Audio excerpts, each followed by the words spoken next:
says, therefore I urge you, brothers, in view of God's mercy, to offer your body as living sacrifices, holy and pleasing to God. This is your spiritual act of worship. Do not conform any longer to the pattern of this world, but be transformed by the renewing of your mind. Then you will be able to test and approve what God's will is, his good, pleasing, and perfect will.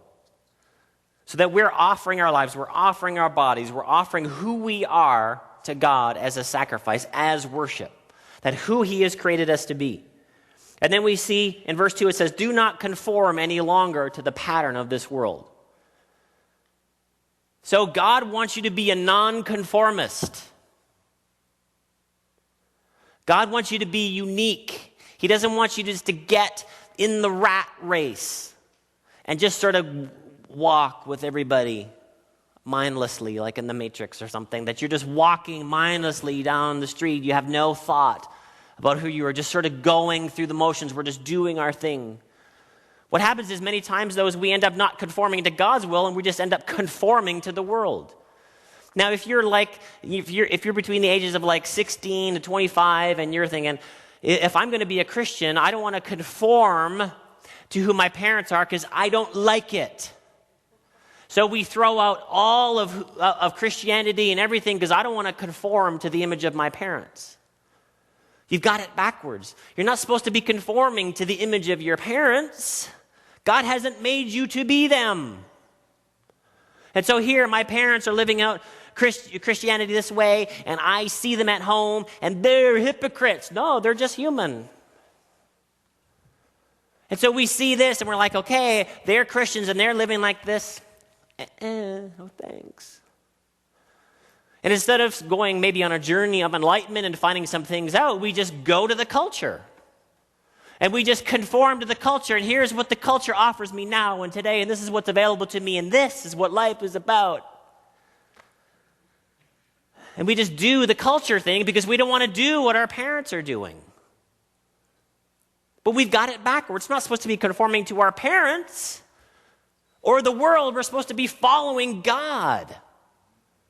And if you are so wise that you know what a real Christian looks like because it's not your parents, then show us.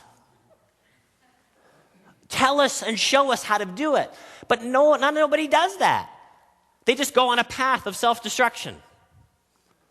I don't want to do that, so I'm just going to ruin my life with what the world and what the culture offers me today. But I don't think that's why you're here. Just to live in rebellion to your parents, that's not a good enough vision. That I'm just going to be the opposite, my anti-parents. I don't think that's why you're here. Let's think for a second. You're here for a reason, that God has gifted you and given you talents for a reason. He wants to pull that out of you. He wants you to know why you're here other than just being against your parents. That there's something for you to do, there's something for you to accomplish. You just have to catch a vision for it. So God wants us to do this, that he wants to offer our lives and our bodies and our actions. And then in verse 6 it says, we have different gifts according to the grace given us. If a man's gift is prophesying, let him use it to the proportion to his faith. If it is serving, let him serve. If it is teaching, let him teach. If it is encouraging, let him encourage.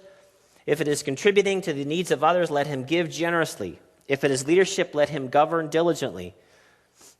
If it is showing mercy, let him do it cheerfully. So being in the family of God, being in God's family in the context of the church is not about standardization. It's about uniqueness. If I'm going to be at church and be in the family of God, I don't want to be like them. And Pastor Brent, I don't want to dress like you and like your music and wear my hair like that. Cool. You're not supposed to be me. You're not supposed to be your parents. You're supposed to be you. It's not about standardization. It's about uniqueness. It's about discovering what God has put you here for. We see that, hey, what is the first one? We have different gifts. We are different. that what the unique vision for your life is, you need to know it. And this is what God is wanting for us. He doesn't want me to get up here and say, okay, this is the exact way for all of you to follow God's will. Here's this narrow thing. It's very narrow. No, it's about uniqueness. It's about God making you unique, with unique gifts and with unique talents and with a unique purpose. That he's made you special and he's made you important. So that we can find ourselves doing something that is important and that is significant, regardless of our age. That we can have this vision for who we are and who God has created for me to be uniquely. And I want to follow that. Because that is worship. We have different gifts. When we were together on Wednesday night, it was so wonderful to get together with so many different people and to talk to people. And people are so unique. It's wonderful. I got to talk to people from the different gifts and talents and newlyweds and people that are pregnant and what they're thinking about and where they're at, and students and single people and all these different things. It's such a wonderful thing to be part of a church, to see all the uniqueness that God has given to us. That God has not made us all the same, that he has made us different. So what are you wired for? What has God created you to do? Who has he created you to be? What has he given you? What are your different gifts? If I could just pause here for a moment. That what God has given you and what God has gifted you for is not just for you. It's actually for you to do something, to be who you are, but while you're going to do that and be that, someone else is going to get helped. Someone else is going to get blessed. That you aren't unique just so that you can be a superstar.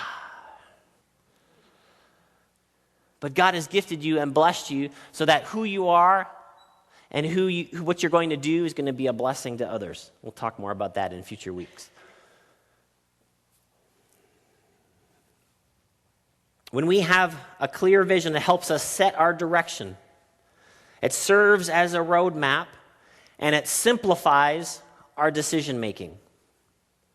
Psalm 119 verse 32 says, I run in the path of your commands, for you have set my heart free. Teach me, O Lord, to follow your decrees, and then I will keep them to the end. I will run in the path of your commands, for you have set my heart free. Here we are in this wonderful relationship with God. He has done something for us. And so the path that I'll run in is God's path. And once again, that is the path for me. It's a path of uniqueness. It's not a path of anyone else. And so, God, you've done something for me, so I'm going to run down the path. And so when we think about path, we're going somewhere. We have a vision for where we're going. How do we know what these things are? How do we know what the directions are that I'm supposed to go in? Jeremiah 31, verse 33 says, This is the covenant I will make with the house of Israel